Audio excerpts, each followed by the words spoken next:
विश्वस्त सूत्रों की माने तो केशव प्रसाद मौर्य बचाएंगे ज्योति मौर्य को, क्योंकि समाज की है, पीसीएस हुई है और जो हुआ सो हुआ, इसको बचाया जाए।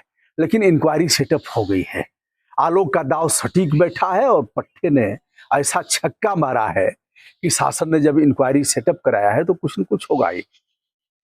अब ज्योति मौर्य की मुश्किलें और भी बढ़ती जा रही हैं और इस मामले में अगर इंक्वायरी की बात किया जाए तो इंक्वायरी होती कैसी है। टीम गठित कर दी गई है, नियुक्ति विभाग ने कमिश्नर प्रयागराज को आदेश दिया है और प्रयागराज ने कमेटी बना दिया है। कमिश्नर ने कमेटी नोटिस जारी करेगी बारी बारी, नोटिस सोमवार तक निकल जाएगी। तो आलोक से भी पूछा जाएगा और ज्योति मौर्य से भी पूछा जाएगा। पहले बारी बारी होगा। आलोक से पूछा जाएगा कि आलोक, जो आपने यह संलग्न किया है, यह छाया प्रति हैंडराइटिंग में लिखा गया है शुभ लाभ स्वस्तिक का चिन्ह बना करके, पहले तो यह पूछा जाएगा प्रश्न नंबर 1, क्या यह शिकायत आपकी है? तो आलोक कह देंगे हाँ। यदि कह देंगे शिकायत हमारी नहीं है तो फिर और भी क्रॉस क्वेश्चन किए जाएंगे, पूछा जाएगा। लेकिन आलोक यह कहेंगे कि शिकायत हमारी है, क्योंकि आलोक अडिग हैं।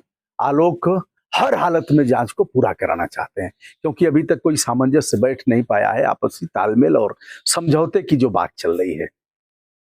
अब प्रश्न नंबर 1, क्या यह पत्र आपका है? प्रश्न नंबर 2, क्या यह हैंडराइटिंग, क्या हस्ताक्षर आपके हैं? प्रश्न नंबर 3, क्या यह आप अपने से लिखे हैं, मनोमस्तिष्क के लिखे हैं, या किसी ने लिखवाया है, कोई इसके पीछे है? आलोक कहेंगे नहीं, हम अपने से लिखे हैं और इसके पीछे कोई नहीं है। यदि ऐसा ही कहते हैं तो फिर एक एक बिंदु पर यह डायरी आपको कहां से प्राप्त हुई? तो आप बताएंगे कि हमारे निवास स्थान से, ज्योति हमारी पत्नी है और उन्होंने यह लिखा था। फिर पूछेंगे यह इसका मतलब क्या हुआ? तो बताएंगे स्वस्तिक और शुभ लाभ। शुभ लाभ माने ऐसे ओम नमः शिवाय कहूंगा तो बहुत लोग गरियाएंगे, लेकिन कोड वर्ड है कि भैया ओम नमः शिवाय हुआ है। कई ऐसे लोग सेवक हैं जो पूछेंगे ओम नमः शिवाय हुआ है, जाप हुआ है, तो इसका मतलब कि खेल हो गया कि नहीं हो गया, ऐसे है। ओम नमो नारायण, ओम नमो नारायण भी बोलते हैं, मतलब हो गया है। चलिए, तो यह पूछेंगे। फिर कहेंगे यह किन किन विभागों का है, क्या क्या है, आपको कैसे पता लगा? यह सब इस तरह के कम से कम दर्जनों प्रश्न पूछने के बाद आलोक का काम खत्म, उनको वापस कर दिया जाएगा, उसको सूचीबद्ध किया जाएगा।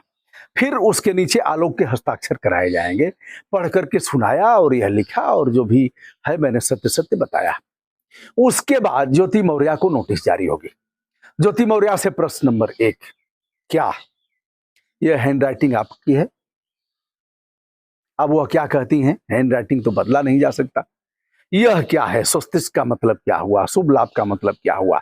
यह जो आपने लिखा है, एक एक विभाग, सप्लाई इंस्पेक्टर, मार्केटिंग इंस्पेक्टर और फला फला और इतना इतना इतना हजार 6 लाख रुपए महीने की आय होती थी इनको, मतलब उससे उत्कोच से उत्कोच माने घूस, रिश्वत। तो 6 लाख रुपए महीने या एसडीएम रहने के दौरान 6 लाख रुपए। और अगर इन्होंने गरीबों के राशन पानी जो दिया जाता है, गरीबों को मुफ्त राशन, जो मोदी जी का और योगी जी का है, इतना गरीबों को मुफ्त राशन दिया। तो गरीबी कह करके, एक तो हम तो गरीब कभी नहीं कहते हैं, और गरीब कह करके किसी का उपहास करना है, हम नहीं बोलते हैं गरीब। आप देखेंगे किसी में हमने गरीब कह के नहीं दिया है कि काफी गरीब है, हम दे देते हैं। हम ही क्या धनी हैं? भगवान ने हम ही को धनी बचा। अरे आज कुछ है, कल कंगाल हो जाएगा आदमी, कल कोई भीख भी नहीं देगा, कटोरा पकड़ने लायक भी नहीं रह जाएंगे। तो परिस्थिति जन्य है, गरीब कह करके मत कहिए, कहिए कि इनको जरूरत थी, जरूरतमंद एक शब्द आता है। चलिए आगे बढ़ते हैं। तो यदि ऐसे लोगों का खाद्यान्न उन्होंने खाया है, सप्लाई खाता है, बहुत बड़ा उदर है इनका, बहुत बड़ा पेट है, महीनों महीनों का गायब कर देते हैं लोग। अब अंगूठा के से कुछ राहत हुई है, लेकिन उसमें भी खेल लगातार जारी है। चलिए विषय पर आते हैं। तो पूछा जाएगा कि यह क्या लिखा है आपने, यह क्या लिखा है, यह क्या लिखा है, इसका क्या मतलब हुआ? तो यदि प्रथम दृष्टया यह मुकर जाती हैं कि हमें नहीं पता क्या है, किसने लिखा है, हम तो जानते भी नहीं है, हमारी हैंडराइटिंग नहीं है, अब उसके बाद क्या होगा कि सारे मामले खत्म हो जाएंगे। किसी प्रश्न का जो जांच कमेटी है उसके किसी प्रश्न का कोई मतलब नहीं रह जाएगा। फिर क्या होगा, अब चुनौती यह दी जाएगी कि इनकी हैंड राइटिंग की मिलान किया जाए। यह अब विशेषज्ञ होंगे उसके लिए मिलान करने के लिए इनसे लिखवाया जाएगा, फिर उस राइटिंग का मिलान किया जाएगा और फिर तब जांच आगे बढ़ेगी। हमें उम्मीद है कि सीधे सीधे ज्योति मौर्य मुकर जाएंगी कि हमारी हैंड राइटिंग नहीं है। अब क्या होगा जांच के अगले चरण में? अगले चरण में यह होगा कि ज्योति और आलोक आमने सामने होंगे। महीनों से एक साथ नहीं बैठे और आलोक आंख गड़ा करके, ऐसे आंख गड़ा करके पूछेगा, ज्योति तुम्ही ने लिखा है ना, यह तो तुम्हारी ही राइटिंग है, देखो यह तुम्हारी डायरी भी है, तुम्हारे पन्ने भी है, तुम रोज लिखती थी, पैसा आता था और फला बाबू आता था पहुंचाता था और ऐसे करके लिफाफे में देता था, यही है ना।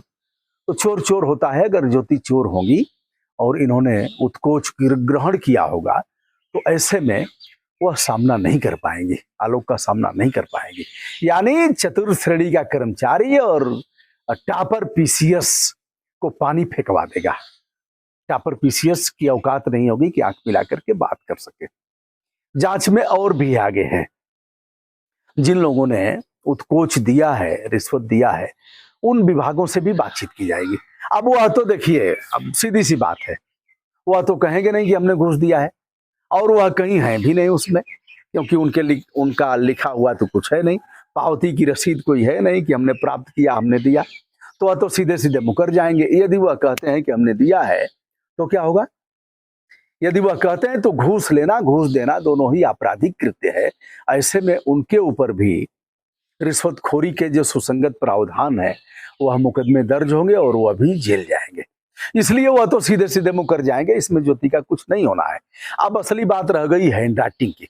कुछ ग्राम प्रधानों से भी इसमें बयान लिया जाएगा। ग्राम प्रधान स्वतंत्र है, वह कह सकता है कि हमसे लिया गया साहब, हम तो दबा करके लिया गया, हम परेशान होकर के दिए। अगर कुछ कलेजा ठोक करके आ जाते हैं तो यह जांच और भी आगे बढ़ेगी। आलोक भी प्रश्न करेगा, ज्योति भी प्रश्न करेंगी जांच का। यह भी हम कई जांच में इस तरह से हम रहे हैं और सीधे सीधे उनको बुलाया जाता है। जांच अधिकारी की भी जांच कराई गई है। ऐसे अनेक मामले हैं, आप कहेंगे तो मैं बताऊंगा। और आंख गड़ा करके उनसे पूछा जाता है तो पानी फेंकते हैं, पानी पीते हैं, गिलास का गिलास पानी पी जाएंगे, गटक जाएंगे, फेस नहीं कर पाते हैं। और अगर प्रश्न पर फंसेंगे तो ऐसे सर खुजलाएंगे।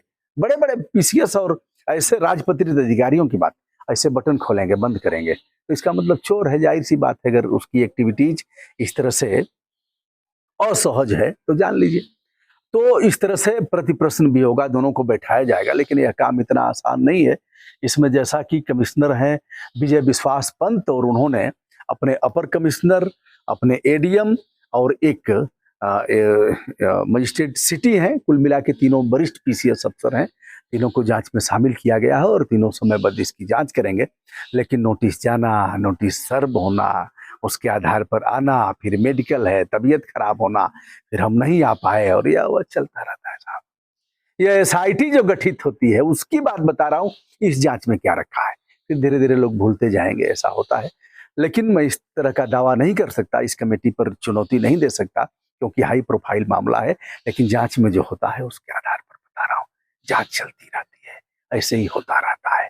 फिर नया मामला आ जाएगा, कोई ज्योति की और बहन आ जाएंगे, मतलब जैसे कोई और प्रकरण आ जाएगा। अभी सब चल ही रहा है, कुछ पाकिस्तान का चल रहा है, कुछ बांग्लादेश का चल रहा है, तो इसी में कुछ और आ जाएगा। फिलहाल ज्योति मौर्य की मुश्किलें बढ़ती जा रही हैं। मनीष दुबे अभी तक सुरक्षित हैं। कई लोगों ने कमेंट किया कि पंडित है ना, ब्राह्मण है, इसलिए ऐसा है। हो सकता है प्रभावी हो, इस पर मैं कोई दावा नहीं कर सकता। लेकिन आज नहीं कल एक्शन तो होना ही चाहिए। नहीं होगा तो कोई ना कोई आगे आएगा, फिर एक्शन कराएगा। दोस्तों, मैं हूं ब्रजभूषण दुबे। आज ज्योति मौर्य और आलोक का जो मामला था एक नए अध्याय से जुड़ा है, और इसमें क्या हो सकता है, क्या हो रहा है, इस पर हमने अपने ढंग से विवेचन किया, अपने अनुभव के आधार पर। सादर नमस्कार, बहुत बहुत धन्यवाद।